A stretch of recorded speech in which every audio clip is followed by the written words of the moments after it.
Again. So I haven't done any videos the last couple of days, but as I've been on a roll for quite some time, I just needed to have a break. And also there really wasn't too much to make a video about. But that all changed this morning. Today, I went to the Monday sale at our thrift store. As you know, everything is 25% off on Mondays. And as usual, I was not expecting to find much. I still saw the three old computer towers that were sitting on the table in the back that have been there for like the last month. So I was a little discouraged. So I was about getting ready to walk out, and then on top of one of the pieces of furniture they had, I saw this. This is a Dell Inspiron 530. It is made for Windows Vista, and it has some type of Intel Core 2 Duo inside. Now, in design, this is extremely similar to my main rig, the Dell Vostro 400. As a matter of fact, it's exactly the same case, except for the color. I have not done anything with this computer other than blow the dust out and clean it a little bit. I gave a whopping $15 for this computer, which I thought was a pretty darn good price considering this is from around 2008, maybe 2009. Let's go ahead and open it up real quick and show you what it has. I'll be honest with you, I don't even know myself exactly what it has in it. I know that I did open it there. Oh, sorry everybody, I got my allergies going again. And I saw that it had 2 hard drives in it, and all of the RAM slots, if you can see in there, are populated as well.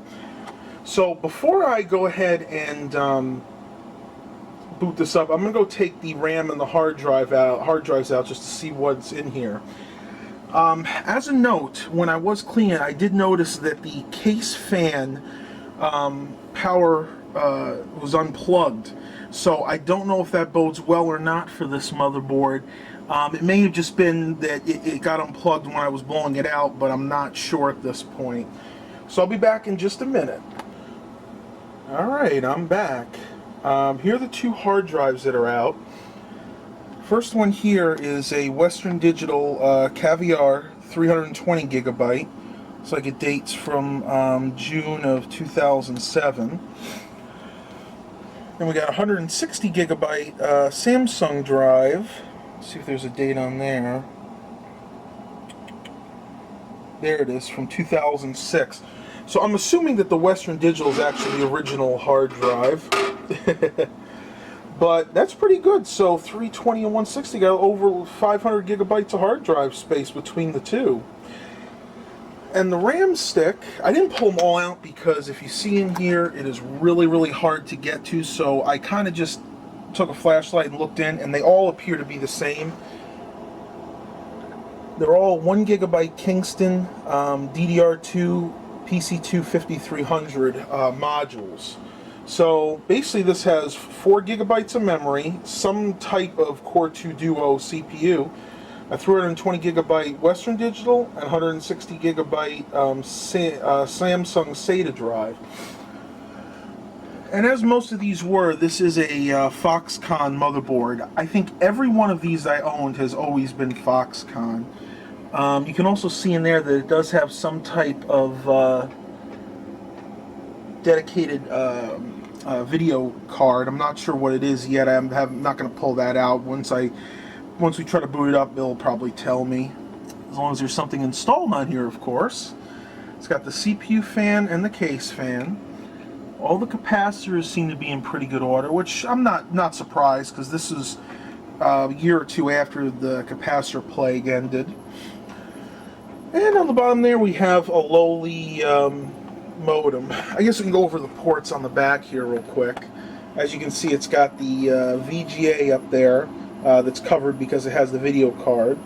4 USB, I'm assuming 2.0 ports, Ethernet, and then there's your various audio connections. This obviously has surround sound capabilities. And there's that video card. Got DVI, VGA, and S-Video out. So I'm assuming it's a half-decent card. And it does have a dual DVD burner, not dual layer, it's just a single layer one. And let's take a look at this Best Tech power supply. Ew. It looks like this is a 300 watt power supply. It says it right there. Alright, so I'm going to go ahead and put this computer back together, and we'll go ahead and give it a try. Okay, I'm back. Everything is plugged up now. So this is going to be the official first test of this computer. I'm going to go ahead and shut the light off for a minute so you can kind of see if the LED comes on. So without further ado, smoke test. Let's see what happens here. Wow, that's promising. Let's go into setup real quick and see what this has for specs.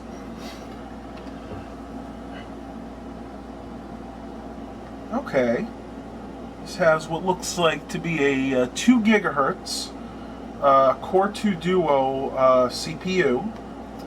Does have 4 gigabytes of DDR2 memory, running dual channel mode at 667 megahertz. Actually, oh, here we go. There's the BIOS date, 7/12/2007. So, figuring this system was probably built sometime in 2008. See if it's recognizing the hard drives. Okay, it is not recognizing the hard drives for some reason. I have to see if maybe they were disconnected. It didn't look like they were disconnected. Got a CPU feature. Wow, it looks like you might be able to do some overclocking with this motherboard. There's a lot of features available in this. I'm very surprised for a Dell branded computer. Usually you have to get a custom motherboard to do stuff like this. Advanced chipset features. Change that. PCI Express is what should be initial. All the integrated peripherals, the floppy disk, the audio controller, the LAN controller, just about everything you'd need.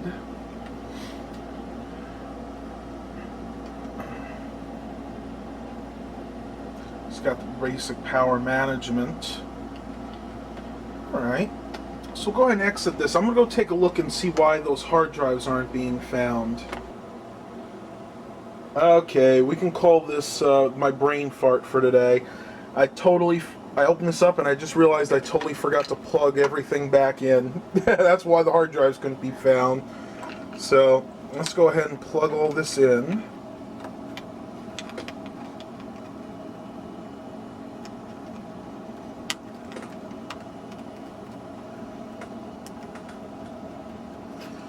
Okay, now it should work.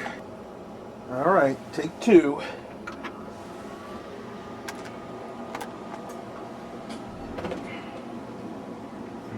Let's go into the setup real quick.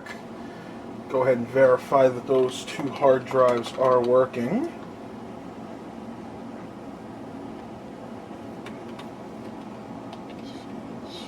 Standard features. Yep, there we go. Western Digital 320 and the Samsung 160. So let's exit and save changes. And let's just see what's on this computer.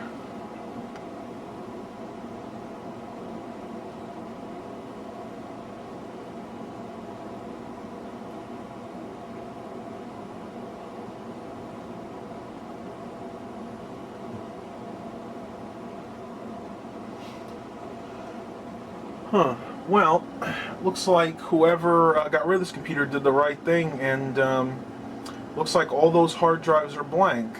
I'm actually happy to see this because, you know, I know I've talked a lot about data security in the past, and it's really important to wipe your hard drives whenever you're getting rid of a computer.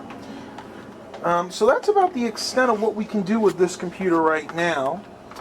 Might as well try the CD drive, see if that comes out, and it does. And then down here is just 4 more USB ports, the 2 audio ports, and a place for a either a floppy drive or a memory card reader.